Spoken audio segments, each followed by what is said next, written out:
आईने अकबरी में अब्दुल फजल ने लिखा है, बादशाह अकबर को होली खेलने का शौक था। साल भर दूर दूर तक रंग फेंकने के लिए तमाम चीजों का इंतजाम किया जाता और होली के दिन अकबर किले से बाहर आते, आम लोगों के साथ होली खेला करते।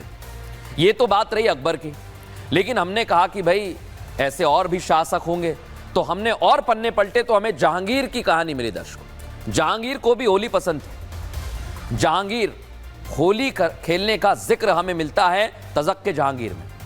होली का जिक्र मिला वहां पर।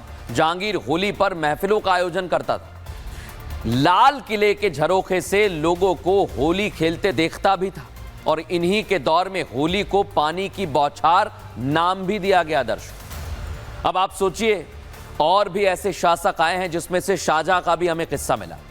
शाहजहां को भी होली खूब पसंद थी। दिल्ली में जहां राजघाट है इस समय, वहां पर होली खेली जाती थी। दर्शकों, यहां पर शाहजहां आम लोगों के साथ होली खेलते थे। और इतना ही नहीं दर्शकों, और भी ऐसे मुगल शासक मिले जो अभी होली के त्योहार से आज जो चिढ़ रहे हैं, उन्हें बता देता हूं कि बहादुर शाह जफर ये भी होली के शौकीन थे। होली को हर मजहब का त्योहार मानते थे। होली को लाल किले का उत्सव भी बताया। जफर के दौर में होली पर खूब इंतजाम भी किए गए। जो टेसू के फूल होते हैं ना दर्शकों, आसपास आप देखते होंगे शहरों में, घरों में, बादशाह उसी से रंग बनाते थे। बेगम और आम लोग उसी से होली खेलते थे। जफर के लिखे होली के गीत को होरी नाम दिया गया है। जफर का लिखा एक होरी गीत है, बेहद प्रचलित है।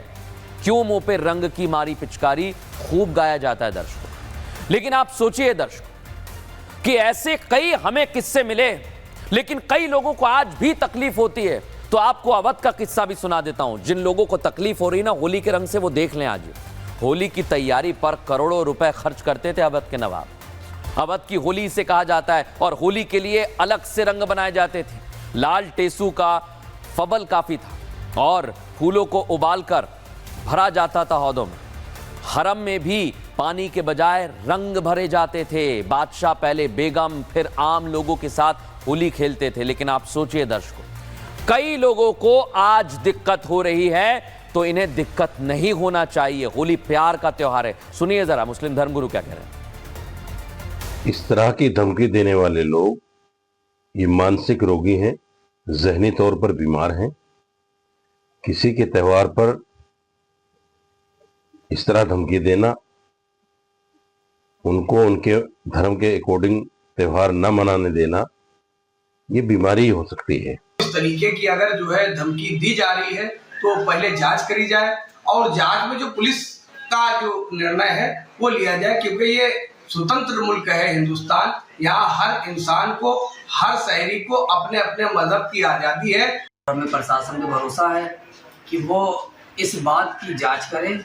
जांच करने के बाद जो इसमें जो है निकले, अगर ये सही बात है तो प्रशासन खुद ही इस चीज़ को जो डील कर लेगा।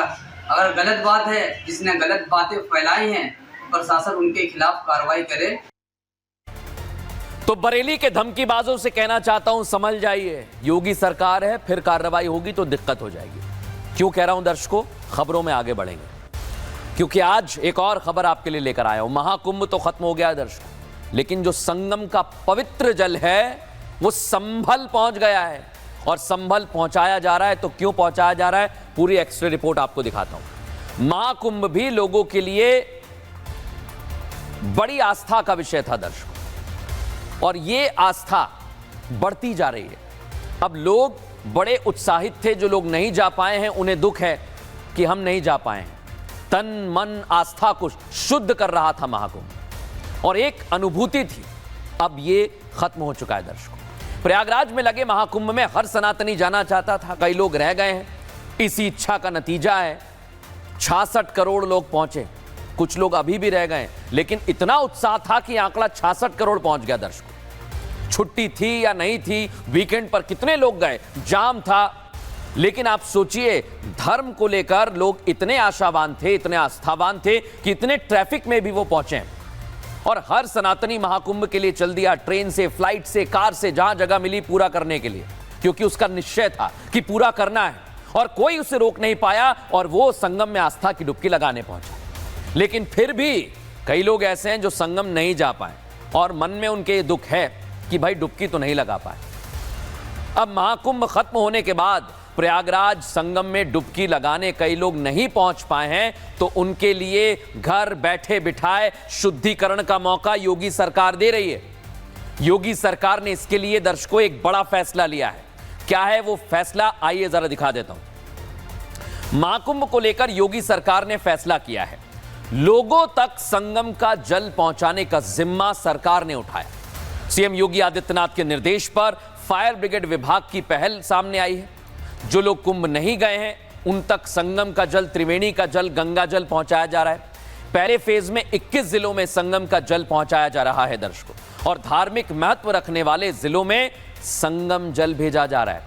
उद्देश्य क्या है? हर व्यक्ति तक संगम का जल पहुंचे और वो पवित्रता से स्नान कर पाए। अब आप सोचिए दर्शकों, इधर सीएम योगी आदित्यनाथ ने ऑर्डर दिया और उधर महाकुंभ में अपनी सेवाएं दे रही फायर ब्रिगेड मौके पर पहुंच गई। तस्वीर दिखाइए, ये आप देखिए। प्रयागराज में अलग अलग जिलों से फायर ब्रिगेड की गाड़ियां पहुंच गई हैं और फुल फ्रेम दिखाइए इस तस्वीर को। संगम का जल भरना इस तरह से भरा जा रहा है, देखिए जरा। प्रशासन और फायर विभाग के अधिकारी खुद मौके पर मौजूद हैं, खड़े होकर लंबे लंबे पाइप के जरिए गाड़ियों में जल भर रहे हैं। और इसके बाद लाइन से सभी फायर ब्रिगेड की गाड़ियां अपने अपने गंतव्य की ओर चल पड़ी हैं। देखिए तस्वीर आपको दिखा रहा हूं। धार्मिक महत्व वाले जो जिले हैं वहां पर ये गाड़ियां पहुंचेंगी, और महाकुंभ में जो डुबकी नहीं लगा पाए हैं वो इन तस्वीरों को देख लें, क्योंकि आपके घर तक भी जल आएगा। लेकिन दर्शकों, साल 2003 में आपको याद है ना, एक फिल्म आई थी, एक्टर अजय देवगन थे उसमें। फिल्म का नाम था गंगा जल, और इस फिल्म का एक डायलॉग था, याद है आपको? गंगा जल सब पवित्र कर देगा, सब पवित्र कर देंगे गंगा जल से। कुछ इसी तरह की मुहिम है यूपी सरकार की दर्शकों, सबको पवित्र करने की।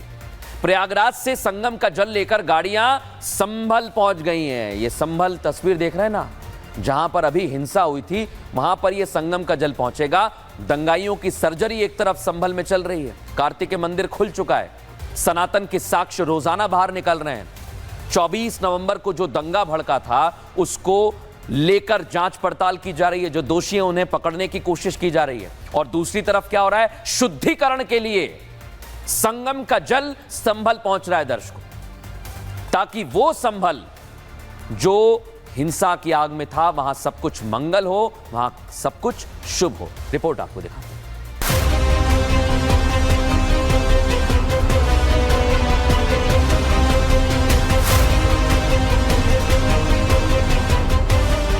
योगी जैसा कोई नहीं, ये यूं ही नहीं कहा जाता, क्योंकि योगी आदित्यनाथ एक महंत के साथ ही एक राजनेता का धर्म भी पूरी निष्ठा के साथ निभाते हैं।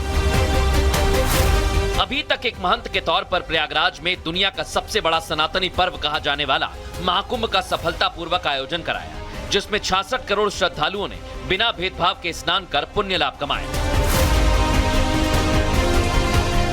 अब जो लोग महाकुंभ में डुबकी नहीं लगा पाए उनके मन में पछतावा है, लेकिन उस पछतावे को दूर करने के लिए योगी आदित्यनाथ ने एक ऑर्डर निकाला और 21 जिलों तक जल पहुंचाने का फैसला किया, जिसमें सबसे पहला नंबर आया संभल का। वो संभल जहां 46 साल बाद कार्तिकेय महादेव मंदिर खुला और अब संगम के जल से उस मंदिर का शुद्धिकरण किया गया।